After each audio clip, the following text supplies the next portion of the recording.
Apakah ketika kita wudhu di kamar mandi yang ada toiletnya, pintu kamar mandi harus dibuka? Karena ada yang mengatakan harus dibuka pintu kamar mandi jika wudhu di kamar mandi. Kemudian ucapan bismillah ketika wudhu di kamar mandi yang ada toilet, apakah tetap dilafadzkan atau tutup? Ini siapa yang bilang ini? Ya. Ini orang terlalu berlebihan ya, menurut saya Allah alam. Bagaimana caranya orang kalau wudhu di kamar mandi harus buka pintu? Jadi kalau seandainya dia belum pakai baju, harus buka pintu. Enggak harus gitu kan. Enggak ada hubungannya sama sekali. Dan sudah pernah saya titik beratkan, bolehnya seseorang muslim berwudu sementara dia tidak pakai pakaian. Di kamar mandi boleh, yang tidak boleh di kloset berzikir kepada Allah, tempat WC-nya ya. Jadi kalau ada kamar mandi digabungkan antara WC, a'azzakumullah, semoga itu artinya semoga Allah muliakan Anda ya. Selalu orang-orang dianjurkan oleh para ulama kalau kita menyebutkan tempat-tempat kotor seperti WC kita mengatakan a'azzakumullah. Semoga Allah memuliakan yang mendengarkan cerita itu ya. Semoga Allah memuliakan Anda. Makanya saya ucapkan kalimat itu.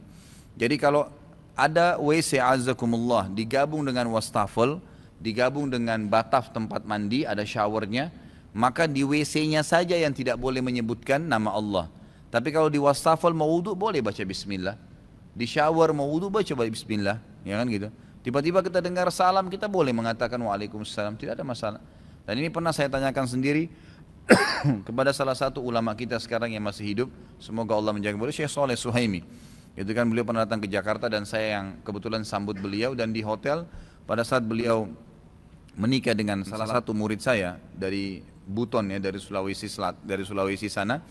Kemudian waktu baru menikah sebelum dibawa ke Saudi, dibawa ke Madinah.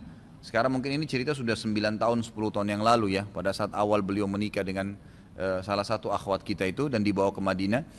Pas saya masuk ke ruangan beliau di kamar di Jakarta sini, sempat ukhti ini ya, yang memang kebetulan itu salah satu murid saya. Dia berkata dari belakang hijab, Ustaz tolong sampaikan ke Syekh, karena dia belum paham bahasa Arab. Sampaikan ke Syekh, saya lihat Syekh ini kalau masuk di kamar mandi, beliau mengatakan bismillah pada saat wudhu di wastafel. Bolehkah itu hukumnya secara syar'i? Saya terjemahkan, Syekh istri Anda bertanya begini. Kata Syekhnya itu boleh saja. Karena memang larangan berzikir adalah di WC, bukan di kamar mandi. Kamar mandi umumnya dibolehkan. Termasuk bolehnya antum membaca doa a'udzubillahi minal khubuthi wal khaba'is setelah lewati pintu kamar mandi, enggak ada masalah. Gitu kan? Tidak ada masalah itu. Yang penting jangan di tempat yang dilarang tadi. 5. Apakah sah wudu bila tangan dibalut handiplas karena luka? Tapi sebelum dibalut handiplas memiliki handiplas, maksudnya apa nih memiliki wudu? Ya.